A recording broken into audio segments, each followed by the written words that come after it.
Hello, I'm Brandon Reyes with True Ball Release and Excel Sights, and today I'm going to go over the adjustments on the Fang 3 and Fang 4 handheld release. It's a new release for 2014. A lot of people anxious to get it, so I want to go over all the information that could be valuable to you as you set it up. What I have here is a Fang 4 release, and I wanted to point out to you the only two adjustment screws in the release. The top one contains the sensitivity adjustments. So I would remove this screw to insert a yellow heavy spring, as shown here, or a red heavy spring. Now what happens with the sensitivity adjustment, when you receive the release in the package, as shown here, the sensitivity adjustment has no spring at all. And what this achieves is our lightest possible settings that you can get. So if I were to remove the top set screw here with a 5/64 Allen wrench, you'll see that no spring falls out and there's no spring in the hole. So therefore my release out of the package is going to be the lightest possible setting that I can get. Now if I want to make it a heavier release, I simply remove the springs that come in the back of the package and install whichever one that I want to achieve. So my yellow medium weighted spring can be inserted and the screw reinserted as well and locked down to achieve the medium range of sensitivity. So there's no adjustment in this screw whatsoever. So by backing it out or trying to tighten it as tight as you can get it, it's not going to adjust any sensitivity feeling to the release.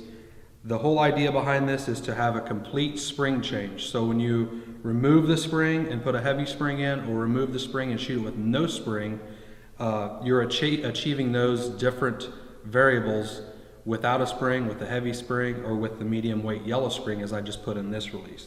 So to adjust this, I'm going to actually take the spring out because I want to shoot this release with the absolute lightest setting because I like a light trigger. So I'm going to take the yellow spring back out and put it back here on the table, and we're going to adjust the sensitivity and the travel with no sensitivity spring at all. So now I'm going to grab my 50 thousandths Allen wrench and I'm going to get my release to as close to the hairy edge as I can, or what we are saying from the factory is a safe manufacturer setting at the lightest possible scale of the sensitivity. So my next project is going to be to make sure the hook is in a locked position, and also make sure that I don't interrupt the trigger whatsoever as I'm doing my adjustments, because I could actually hit the trigger and make the release be in a different position as it would be if I was just shooting it and resetting it every time. So be sure not to contact the release trigger in any shape or form.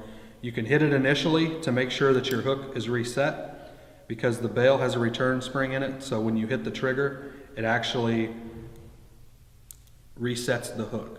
So there I'm in a safe position to actually start adjusting my travel. So by applying a little bit of pressure on the hook, I'm going to turn my travel screw in until the bail releases the D-loop rope here.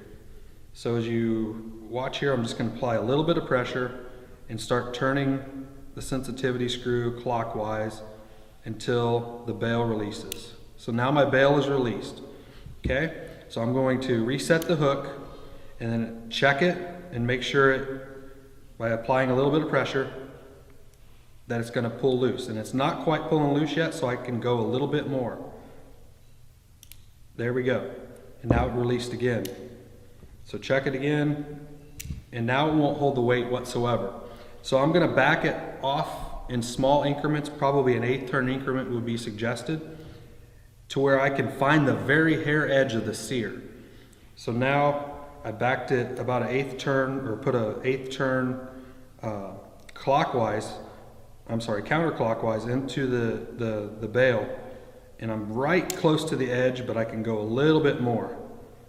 So I'm going to do another 1/8 turn, and now it's going to hold the weight, but I know it's very close to the sear edge.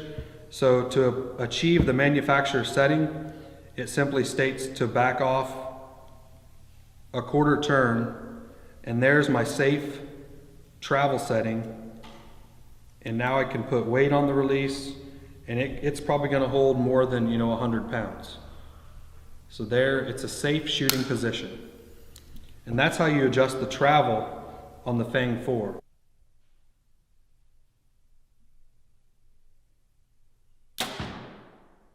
Also, one important feature is to remember to apply Loctite on your travel adjustment screw. There's no lock screw coming in from the side, so if you adjust your travel more than once, more than twice, wherever you feel comfortable, be sure to reapply blue Loctite. It's number 248. That'll ensure that your screw doesn't move in the field or on the line. So just remember to reapply Loctite if you're going to adjust your travel screw more than 1 or 2 times. I think that covers all the adjustment settings. Check out this release on TrueBall.com or any of your local dealers to get any information, or email us at www.trueball.com to get any information you may need regarding the Fang 4 or the new Fang 3.